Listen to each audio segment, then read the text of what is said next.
Warahmatullahi wabarakatuh. Salam sejahtera buat kita semuanya. Selamat hari Minggu dan salam bahagia.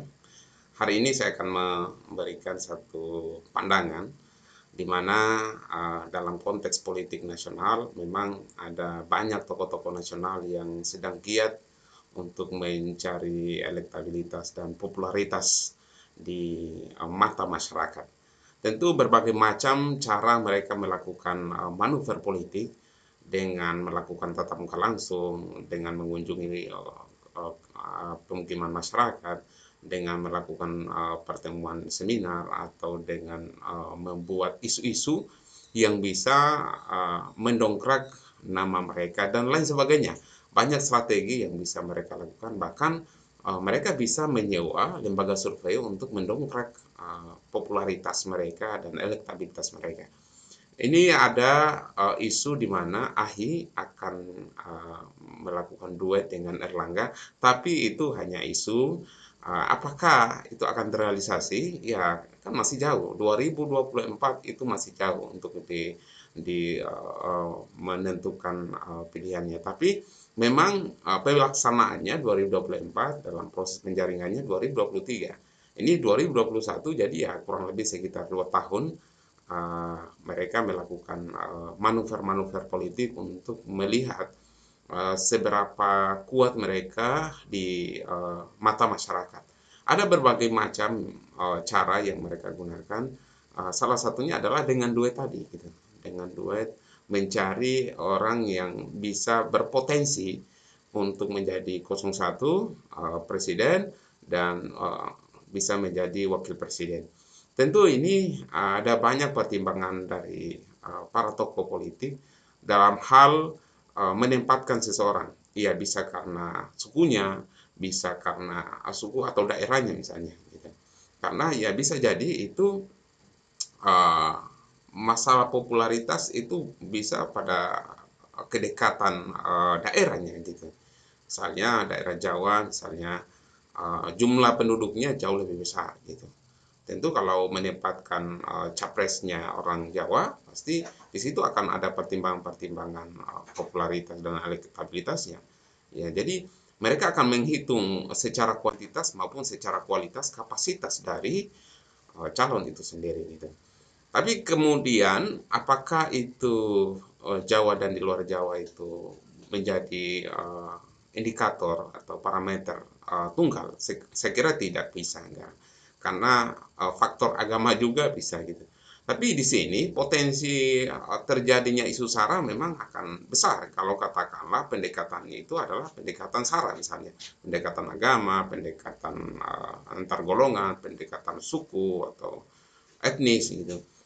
Dan ini akan menjadi satu, ya bisa menjadi satu strategi dalam politik, tapi bisa jadi itu akan, kalau kita kita tidak dewasa dalam berpolitik, tidak berdemokrasi dalam politik, maka akan terjadi gontok-gontokan, terjadi konflik secara horizontal maupun secara vertikal. Saya kira kita sangat tidak mengharapkan adanya konteks konflik fisik maupun konflik yang tidak kita inginkan. Ya cukuplah konflik urat saraf misalnya, ya perang urat saraf saja, tapi jangan pada fisik, apalagi menimbulkan korban yang jauh lebih besar. Kita ciptakan proses politik yang lebih dewasa, lebih demokratis, lebih fair, gitu, dan lebih terbuka terhadap publik. Jangan ada black campaign, jangan ada negatif campaign, atau katakanlah mengkambing hitamkan seseorang dan lain sebagainya. Lebih-lebih itu adalah money politik. Ini adalah berita di mana ada beberapa analisis yang para pakar, ya pengamat, gitu, yang melihat bahwa duet antara Demokrat dan Golkar ini akan menjadi sesuatu yang sangat potensial. Di sini koalisi Demokrat Golkar dinilai potensial, tapi AHY capresnya, gitu. Ini apakah AHY mau menjadi capres atau tidak? Tentu harus melihat pada survei yang independen. Ya meskipun sekarang lembaga survei ini masih dipertanyakan juga nih independensinya, karena ya ada beberapa lembaga survei yang memang dibayar untuk menggiring opini masyarakat atau menaikkan elektabilitas dan popularitasnya. Tapi kalau saya, AHY ini uh, menurut saya itu harus mencari pendamping ya 01. Kalau dia menjadi 01, saya kira ini akan menjadi kerja keras karena pertama popularitas dari Demokrat itu belum terlalu kuat. Yang kedua adalah popularitas dari AHY juga belum terlalu kuat. Tentu kalau dia menjadi 01 itu akan berpotensi kalah juga gitu dalam Pilpres 2024. Tetapi kalau dia adalah 02 wakilnya, misalnya Anies Baswedan misalnya adalah 01 atau calon presidennya, itu bisa jadi akan mendongkrak nama dia gitu.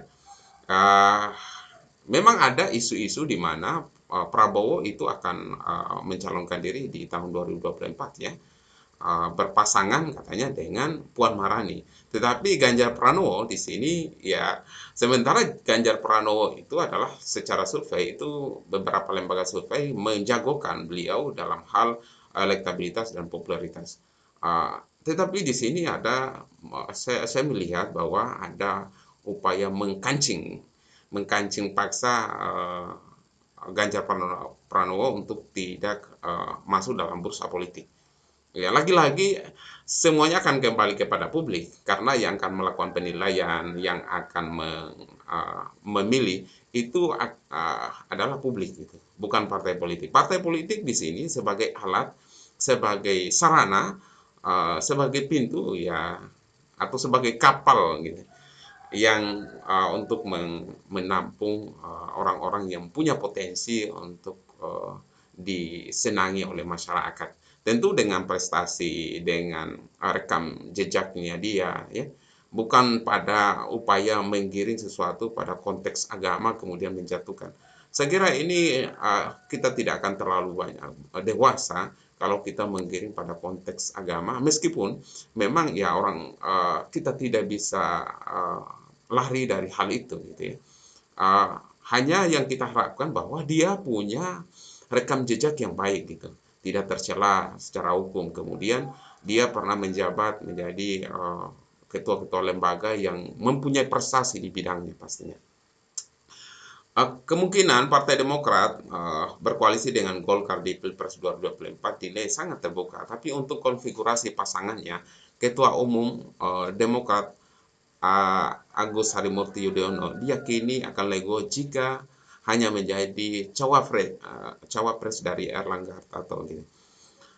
Oh ya, sangat mungkin Partai Demokrat koalisi dengan Golkar. Bahkan bisa jadi ini sebuah pasangan yang potensial, bisa jadi jago. Dan saya yakin ini pasangan jadi Erlangga dan AHY, tidak keke AHY untuk tidak jadi nomor satu. Karena jadi nomor dua, Demokrat sudah sangat diuntungkan. Apalagi kan Golkar dan Erlangga elektabilitasnya di atas Demokrat gitu. Ini kata pendiri lembaga survei kedai kopi Henry Satrio pada hari Minggu tanggal 6 bulan 6 2021. Duet Erlangga AHY disebut sebagai pasangan nasionalis. Henry sendiri ingin Erlangga AHY bertarung dengan duet Prabowo Subianto, Puan Maharani, bahkan melawan Anies Baswedan. Jadi menurut saya ini pasangan nasionalis yang bagus. Ini kalau bisa Erlangga AHY, kemudian ada Prabowo Puan, mungkin ada satu lagi adalah Anies Baswedan dengan wakilnya siapa gitu. Ya, bisa itu adalah wakilnya Zulkifli Hasan misalnya, atau dengan Gatot Nurmantio, atau dengan nama lain yang saat ini belum terlihat. Bisa jadi ya Kang Emil misalnya gitu. Tapi semuanya akan bisa apa namanya, berpotensi ya gitu. Jadi dalam politik itu memang tidak ada rumus yang baku untuk menentukan bahwa dialah yang pemenang utama. Tapi semuanya akan ada prediksi-prediksi secara kuantitatif maupun secara kualitatif apa yang sangat berpotensi untuk mereka menang dalam Pilpres 2021 ataupun dalam konteks politik lainnya gitu. Untuk saya melihat memang kalau katakanlah terjadi duet antara AHY dan Erlangga, Itu kalau melawan antara Prabowo dengan misalnya Prabowo wakilnya adalah Puan Maharani misalnya, kemungkinan akan kalah ini karena Prabowo memang sudah mempunyai basis massa yang cukup kuat, apalagi memang dia adalah seorang nasionalis, tapi sebagian dia didukung oleh kaum agamis, ya orang-orang yang apa namanya, yang fanatik dengan agama. Apalagi Prabowo punya kans itu punya dukungan di beberapa daerah yang sangat potensial jumlah penduduknya untuk dalam proses politik nantinya. Jadi Prabowo dan Puan Maharani kalau katakanlah itu duet, itu akan menjadi satu pasangan yang sangat kuat sekali gitu. Ya, sekarang apa yang bisa menandingi? Siapa yang bisa menandingi mereka? Kemungkinan itu adalah ya mungkin Anies ya, tapi Anies itu akan ya kita lihat ya, isu apa yang akan mereka bawa gitu. Karena di dalam pertarungan itu isu akan bermain di dalamnya gitu. Anies misalnya, Anies dengan Ganjar misalnya gitu. Kalau katakanlah Ganjar misalnya keluar dari partai PDIP, kalau keluar gitu. Ya kalau misalnya Puan Maharani mau ingin ya, kemudian Ganjar Pranowo misalnya, kalau begitu ya karena saya terlalu besar pendukung saya, ya banyak yang menginginkan saya menjadi presiden ya, ya bisa jadi mereka akan apa namanya, Anies dan Ganjar itu bisa menjadi pasangan yang bisa menyaingi dari antara Prabowo maupun apa namanya, Puan Maharani gitu. Tapi semuanya kalau saya lihat Anies Baswedan ini memang belum, kalau saya belum terlalu kuat gitu. Belum terlalu kuat untuk menandingi elektabilitas dari uh, Prabowo Subianto gitu. Karena kenapa? Prabowo Subianto sudah mempunyai pengalaman di bidangnya, pengalaman dalam Pilpres, pengalaman jam terbang yang sangat tinggi ya. Itu saja melawan saja Prabowo itu sudah kalah ya. Tetapi itu hanya prediksi ya, teman-teman. Itu hanya prediksi. Kalau saya nanti kita lihat karena dalam konfigurasi politik ini memang kita melihat atau dalam dinamika politik ini memang kita melihat ada berbagai macam perubahan yang sangat signifikan. Yang tadinya kita tidak memprediksi bahwa dia akan mencalonkan diri, ternyata dia mencalonkan diri dan itu menang. Misalnya katakanlah Anies Baswedan yang waktu itu banyak orang tidak memprediksi Anies Baswedan itu akan menjadi calon dari Gubernur DKI Jakarta.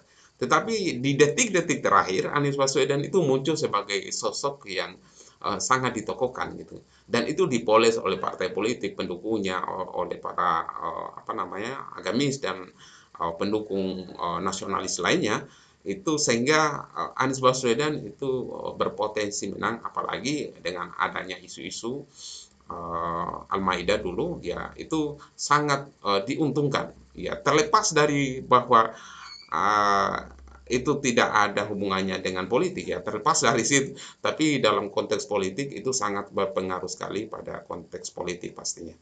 Nah, ini yang kita lihat mungkin ada figur-figur baru yang bisa bisa jadi ya katakanlah misalnya ada kepala daerah atau gubernur atau wali kota bupati yang mempunyai tren yang sangat kuat karena sekarang kekuatan media sosial itu sangat kuat sekali dalam mempengaruhi opini publik. Ya bisa jadi dalam hitungan bulan atau dalam hitungan minggu ya misalnya itu bisa berubah drastis konstelasi politik nasional. Ya, tetapi lagi-lagi kita akan menunggu permainan politik dari para tokoh politik apa yang akan mereka pertunjukkan. Nah, ya seperti ya kita bermain game dalam politik itu, siapa yang punya potensi, punya permainan, punya strategi yang baik, maka mereka akan berpeluang untuk menjadi pemenang dalam politik. Itu saja, billahi taufiq wal hidayah. Assalamualaikum warahmatullahi wabarakatuh.